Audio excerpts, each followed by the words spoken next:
বামপন্থী বা অন্য আদর্শের রাজনীতি যারা করেন তো তারা আসলে ইসলামের আদর্শ সম্পর্কে সঠিক ধারণা না জেনেই এই ভুল ধারণাটা তারা করেন। ইসলামকে যদি তারা বুঝতেন, স্টাডি করতেন, ইসলামের সমান আদর্শ মানুষের জীবনে যে কী কল্যাণ আনতে পারে, ইসলামের জুডিশিয়ারি, ইসলামের এডুকেশান, ইসলামের সোশ্যাল জাস্টিস, ইসলামের পারিবারিক জীবন, রাষ্ট্রীয় জীবন, সকল ধর্মের মানুষের নিরাপদ ধর্মীয় অধিকারের পালনের যে অধিকার ইসলাম দিয়েছে, এগুলো সম্পর্কে ওই সব সমালোচক রাজনীতিবিদদের ভালো পড়াশোনা স্টাডি যদি থাকতো তাহলে তারা এই ভুল মন্তব্য করতেন না। এটা করেন, এটা একটা তাদের প্রথাগত অভ্যাসগত, যে জামাত ইসলামী ইসলাম কায়েম করতে চায় তো ওরা একটা বিরোধিতা করতে হবে, সেজন্য একটা কথা বলতে হয় তাই বলা।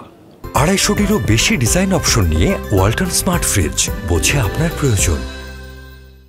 ইসলামের অর্থনীতি, রাজনীতি, সমাজ, রাষ্ট্র, যুদ্ধ, সন্ধি, সামাজিক ন্যায় বিচার, সুবিচার, ব্যক্তিগত জীবন গঠন, চরিত্র গঠন, নৈতিকতার যে সেরা উন্নত অনুপম যে আদর্শ ইসলামের কাছে আছে। আমি দুঃখিত যে আমাদের সমালোচকরা এটা যদি পড়তো তাহলে হয়তো এই ভুল ব্যাখ্যা তারা দিতেন না। তাদের এই ধারণা, এই অপপ্রচারটা সঠিক নয়। রাসূল সাল্লাল্লাহু আলাইহি ওয়াসাল্লামের সময় নারীরা, উম্মুল মুমিনিনগণ এবং সাহাবা একরাম আজমাইনদের মধ্যে যারা মহিলা ছিলেন তারা আল্লাহ নবীর কাছে এসে তারা শিক্ষা গ্রহণ করতেন। মহিলারা মহিলাদের মধ্যে তারা প্রশিক্ষণ দিতেন, চরিত্র নৈতিকতা গঠনের মহিলারাও কাজ করতেন। তারা প্রয়োজনে যুদ্ধের ময়দানে যেতেন, সৈনিকদের সেবার জন্য কাজে লেগে যেতেন। হিজরতের সময় মহিলারা সাহায্য করতেন, যেটাকে এখন বলা হচ্ছে যে এম্পাওয়ারমেন্ট অফ উইমেন্স, নারীদের ক্ষমতায়ন। ইসলাম নারীদের শিক্ষা, চিকিৎসা, বাসস্থান সমস্ত জায়গায় শরীয়তের সীমার মধ্যে থেকে তাদের দায়িত্ব পালনের অধিকার সুনিশ্চিত করেছে। কিন্তু এটা যারা বোঝে না তারা একটা সমালোচনা করে।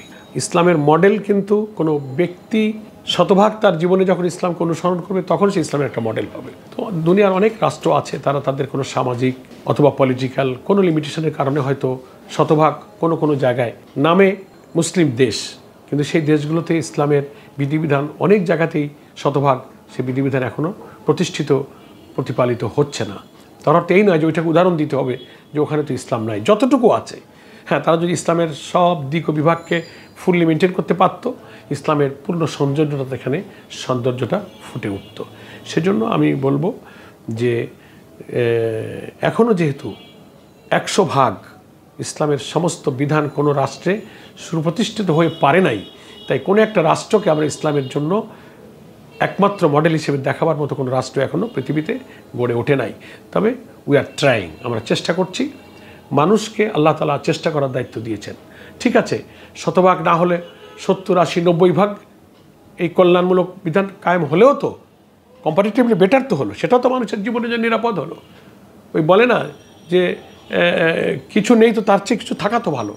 কিন্তু একেবারে অনাচার, মিথ্যাচার, খুন খারাপি, গুম, অন্যায়, অসত্য, অবিচার যা আছে, ইসলাম যতটা বেশি প্রতিষ্ঠিত হবে, যতটা বিধান মানুষকে সামনে নিয়ে মানার জন্য সুযোগ করে দেওয়া হবে, ততই মানুষ এর থেকে সুফল পাবে। সেই জন্য আমরা কোনো দেশকে আমরা মডেল বা অনুসরণযোগ্য মনে করি না।